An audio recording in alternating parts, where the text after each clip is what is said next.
does it disappoint you that the discourse again around the election seems to be veering towards a clash of two personalities? Would you say that it's much more than that, and that's going to decide elections? I've always believed that there are two discourses in India. There's a discourse which is relevant 2.5 miles of Raisina Hill, which we call the national discourse. And there's a narrative which starts playing out, 100 kilometers out of Delhi. The difficulty is, while that never filters back into the so-called national discourse, this to some extent does influence that narrative. But in India, elections are the sum total of 542 Lok Sabha constituencies. And each Lok Sabha constituency is a contest in its own right. So this gladiatorial fight, which the media is trying to make it out to be, maybe good for the airwaves, it may be good for TRP and eyeballs and advertising revenue. How much does it square up in the ground?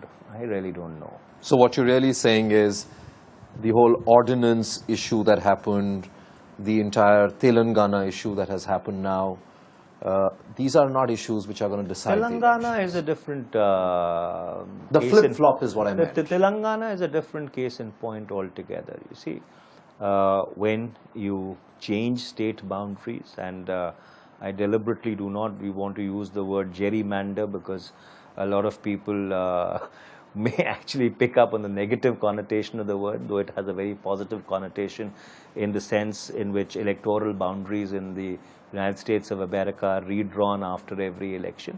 But when you change state boundaries, it obviously has, it unleashes emotions, right? And it takes a while for those emotions to settle down.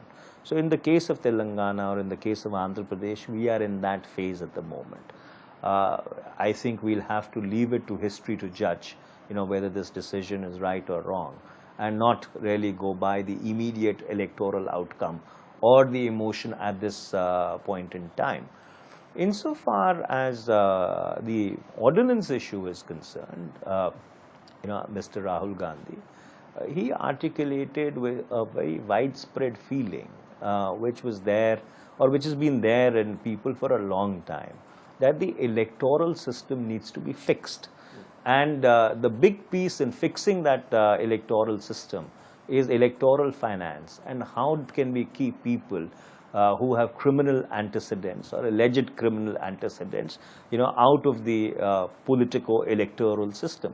So I think in that sense of the word, certain moments become a watershed in the history of a nation. And the ordinance was a moment where whatever the government may have been doing would have been legally correct. And as a lawyer, I can tell you that the ordinance was only trying to align the legislative enactment with what the judicial pronouncement was. But beyond that, there was a larger public perception, as I said, about the need to fix the broken electoral political system. And I think, Mr. Gandhi articulated that fairly well. So, these two issues are really in two separate buckets, and they will obviously have an impact. But when I talked about the 2.5 mile Raisina Hill discourse, what I was referring to is the general buzz, which 415 news channels generate on a daily basis. How confident are you about winning these elections? Well, I think the one thing a political activist or a political party should not suffer from is the arrogance of confidence. In a democratic polity, the elector is equivalent to God, and his decision is a divine decision. So therefore, in all humility, you must present your track record to him and leave it to his judgment to decide as to what he would like to make of it.